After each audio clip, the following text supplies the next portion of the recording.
The New Jersey legislature passed it into law, and Governor Chris Christie signed it. Go fat boy. Intimidate teachers and parents. Teachers are so afraid right now they can't say anything. Let me talk to you about intimidating teachers. Let's talk about Vicki Knox, also from New Jersey.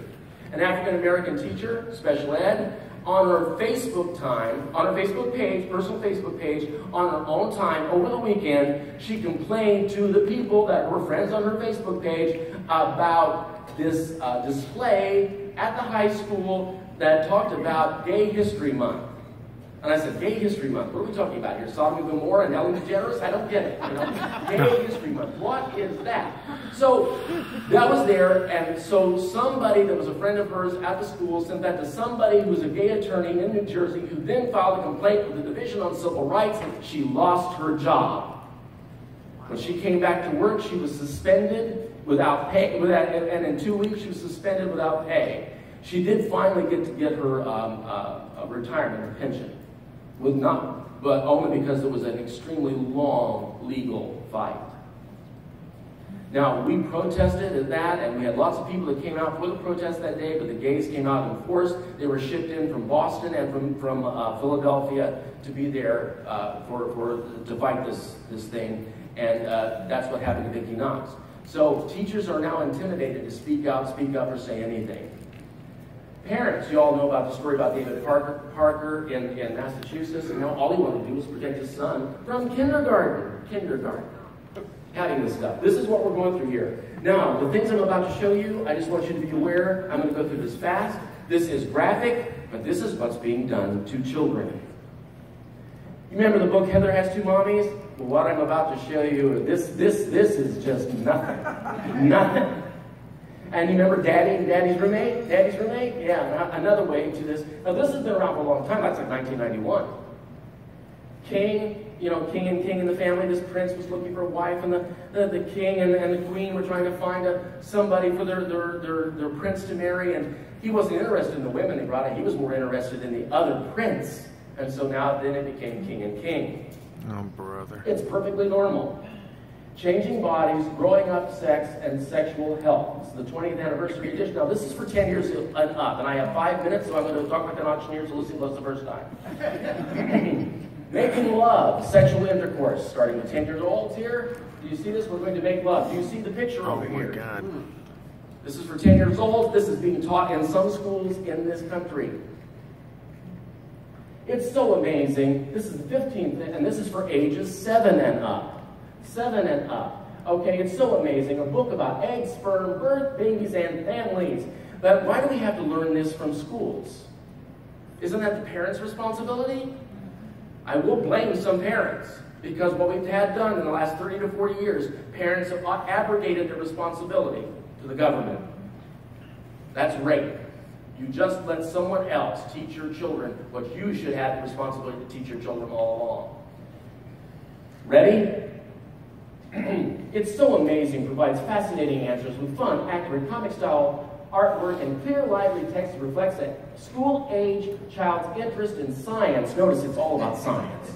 And how things work. Throughout the book, a curious bird and a squeamish bee, birds and the bees, help tell the amazing story of how a baby is made. From the moment an egg and a sperm join through pregnancy to birth, it's so amazing. Also addresses in a reassuring and age-appropriate way.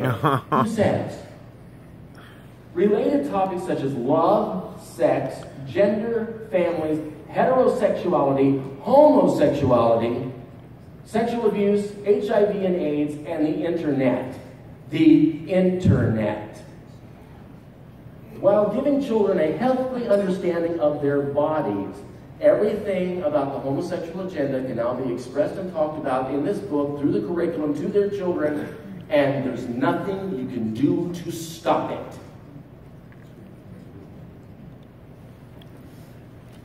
In the book. Ooh, jeez.